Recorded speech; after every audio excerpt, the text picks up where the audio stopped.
Welcome to 5 Good Minutes. You're listening to today's inspirational message on the book of Daniel with Kurt Bjorklund.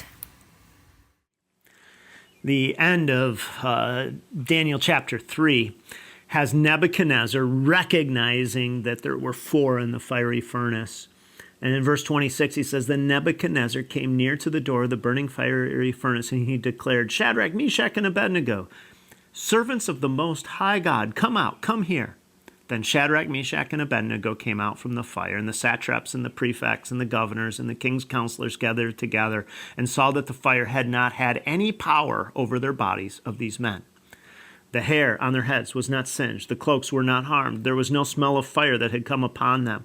Nebuchadnezzar answered and said, Blessed be the God of Shadrach, Meshach, and Abednego, who has sent his angel and delivered his servants who trusted him and set aside the king's command, and he yielded up their bodies rather than serve or worship any god except their own. Therefore, I make a decree, any people, nation, or language that speaks anything against the God of Shadrach, Meshach, and Abednego shall be torn limb from limb, and their houses laid in ruins. And there is no other God who is able to rescue in this way. Then the king promoted Shadrach, Meshach, and Abednego in the province of Babylon. Now, I find this comical because the king who just had made this decree saying you must worship now turns around and says, if you say anything against his God, I'm going to have you torn limb from limb, your home's destroyed. I mean, what a lack of awareness. Yes, there's a sense in which he recognized that this is the Most High God. Maybe this was a true God moment for him. Some have thought that it led to his ultimate faith or conversion. I'm not sure we see that here. I think what we see is that he continues to have a sense of superstitious worship. And what I mean by that, Nebuchadnezzar, is that now it's, I want to appease this God.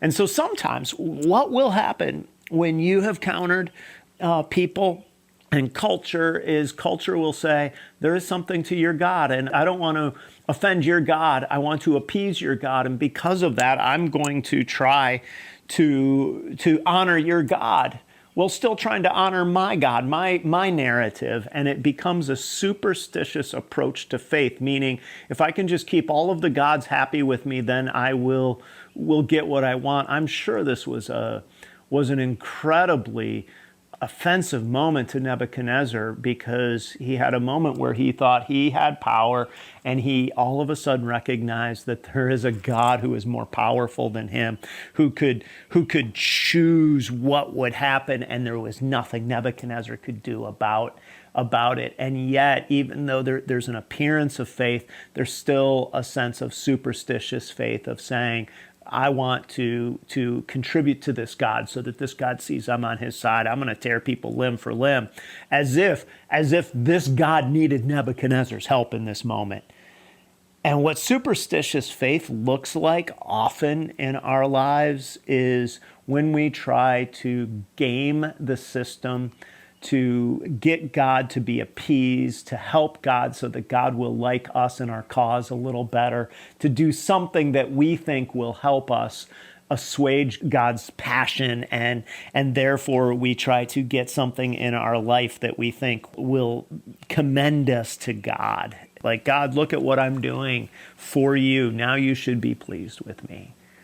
But if not faith, is the kind of faith that says, God, I'm going to do this and you don't have to do anything for me. Do you see the contrast here?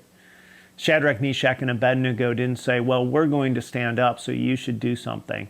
There was a sense in which they said, we're doing the right thing because we trust this God.